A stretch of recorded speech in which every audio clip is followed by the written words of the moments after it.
So let's take a look at the device settings of Solo itself. Now the first thing you're going to do is make sure Solo is turned on and connected to your iPad, otherwise you won't be able to access these settings. Now with the device connected, as you can see in the bottom right hand corner we've got the battery symbol. We're going to click the devices button and that's going to open up this menu showing your paired items on the left, which obviously should include Solo, and on the right hand side the available devices if there's any in the area. But we're interested in this item here under paired devices, and it says Solo NFC. It gives us our battery rating and that settings button. You're going to click the settings button and that's going to open up the menu for this device itself. So you can actually now control whether or not you get the vibration feedback, the LED feedback. And that can be quite important because you might want to hide Solo in a place where you don't want a green light flashing or where you don't want the sound of a vibration occurring. So for example, I like to turn the vibration feature off if I'm mounting Solo under a table. However, I do keep the LED on because that way I can see if Solo is triggered. I like to obviously turn LED off if I'm wearing it in my pocket because I can feel the vibration and don't need a green light flashing in my face. Now don't get me wrong, the LED isn't that bright, but it can be a useful feature to turn it off. There's then also something called scan suppression. Now I highly recommend that you turn this on. Scan suppression basically stops the same tag from being scanned twice within a certain time period. This can be incredibly useful if you're using the Pro feature like Next button, as it stops you accidentally double pressing.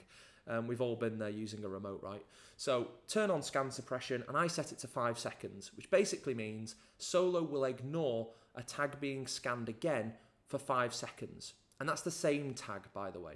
So if it detects a tag, it will wait 5 seconds before allowing that tag to be scanned again. So I always set that to about 5 seconds. Then we have auto idle power off. Now this was part of the Kickstarter campaign and it was a feature that I really wanted to build in because it allows you to save a lot of battery life over the years of using Solo. So I always have that enabled and I set it to about 2 hours, which means that Solo can be turned on, and after 2 hours it knows and it will automatically turn itself off to save battery. And then finally, the last setting here is NFC power save mode. Now what that does is reduce the size of the magnetic field created by the NFC reader built into Solo. So it will basically stop it from scanning things so far away. The easiest way to explain it is if you imagine Solo has this field around it like this, and whenever a tag goes into that field, it is able to obviously detect it. Now, if you put it into power save mode, the size of that field is reduced, meaning that tags have to be much closer to be scanned. Now, the benefit of power save mode is that on a full charge, you can get over 2 days battery life out of Solo.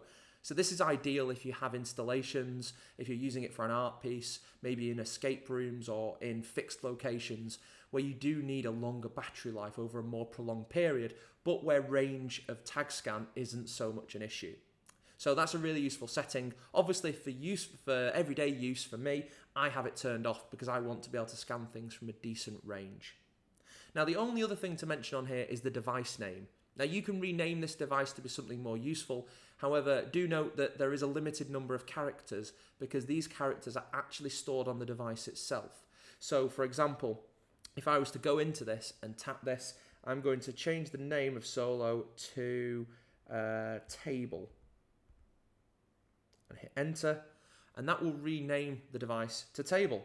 So now when I go back, you can see it says Solo NFC and underneath it, table. If I go back into the settings, you can see it's calling it table settings. Now I'm going to change it back to Solo because that's what I like to call it. So I'm going to call it Solo and that should be done. We just click back and you can see it's been renamed back to Solo. But what's important is that inside those settings, you can customize Solo for your individual use case. And if you have multiple Solo devices, they will simply be listed in this area here. So I like to perform with 2. I have one in my pocket and one under the table, and both are set up differently in order to make sure that notifications happen at the right point. So there we are. That's your Solo settings and all of the different customizations you can make to the device itself.